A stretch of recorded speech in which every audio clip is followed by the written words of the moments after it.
We all remember the lovable character Mayor McCheeses, but do you know the whole story? You may be surprised at what we uncovered on his long, winding journey and the events that led from humble beginnings to his real-life success. Here is the story behind the icon, the life of Mayor McChizzle.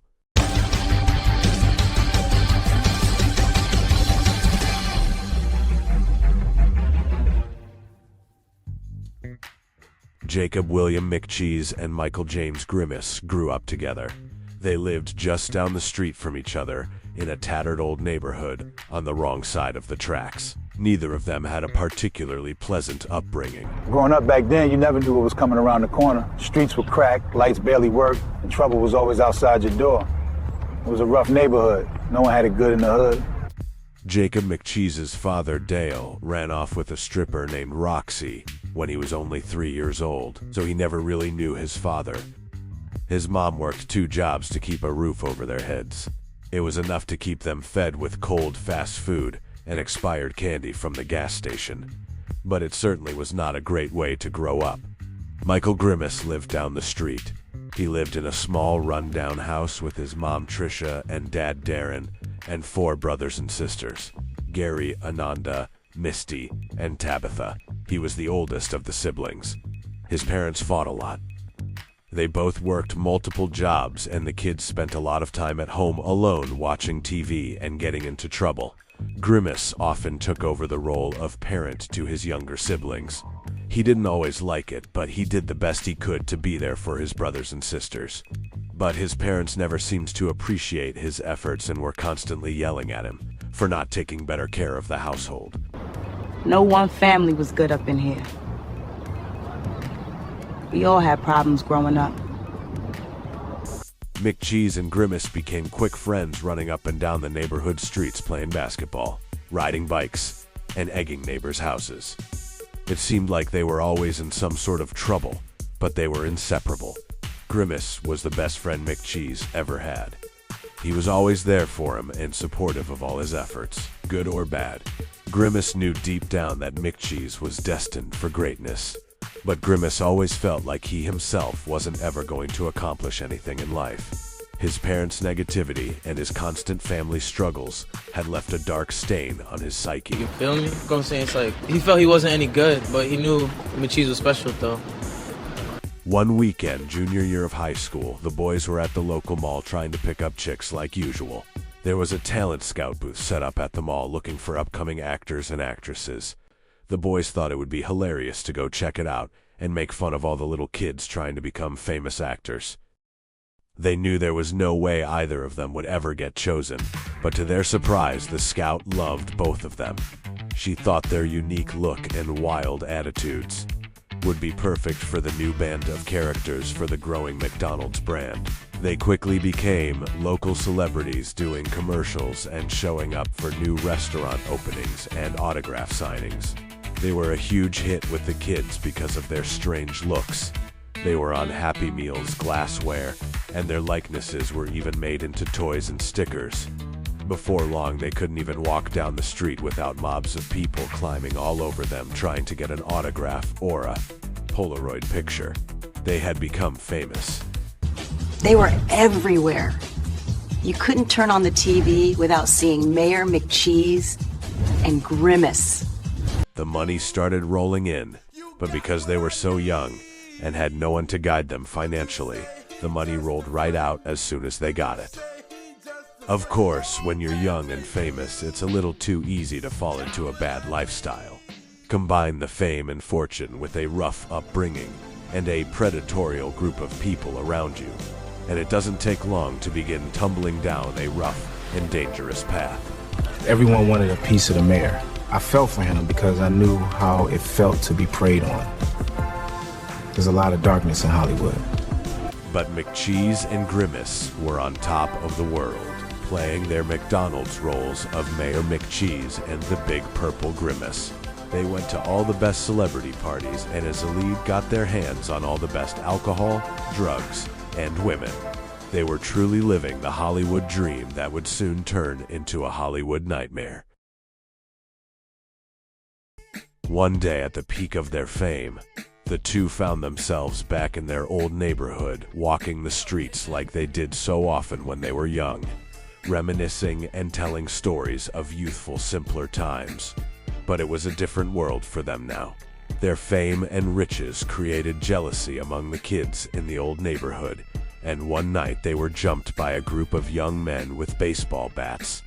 The boys were outnumbered and they got seriously beaten by the group of jealous punks.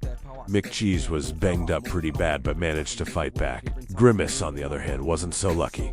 The gang beat his head in with their baseball bats until his purple brains oozed out of his fractured skull all over the filthy street. McCheeses, severely injured, was able to muster enough strength and rage to chase off the perpetrators.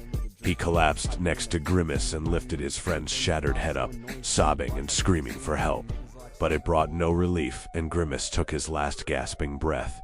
Grimace looked blankly into McCheeses' eyes and hauntingly whispered 4 final words. "Do good, my friend," as he died right there in his arms. He had lost his best friend in the world, and now he was all alone. Over the next few months, things began changing, and McDonald's branding was no different. Without Grimace, the brand steered away from Mayor McCheeses. They felt the terrible tragedy was a bad look for the brand. Before long, they began firing their characters, and Mayor McCheeses just wasn't economically viable any longer. Without his friend and his lost popularity, he fell into a deep depression. How did it affect you when he died? It obviously changed everything for me. He was my boy, you know? We did everything together.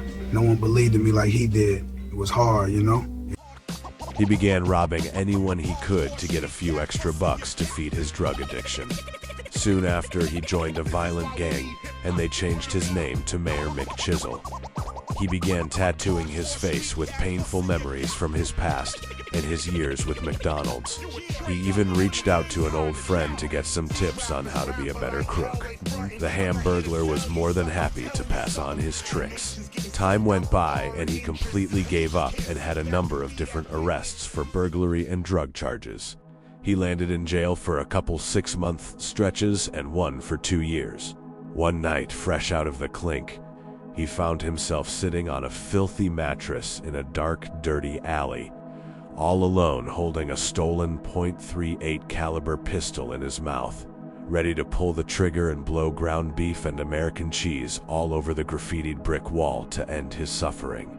Suddenly, he saw a little boy that reminded him of his old friend Grimace being chased by a group of punk teenagers around the corner into his alley.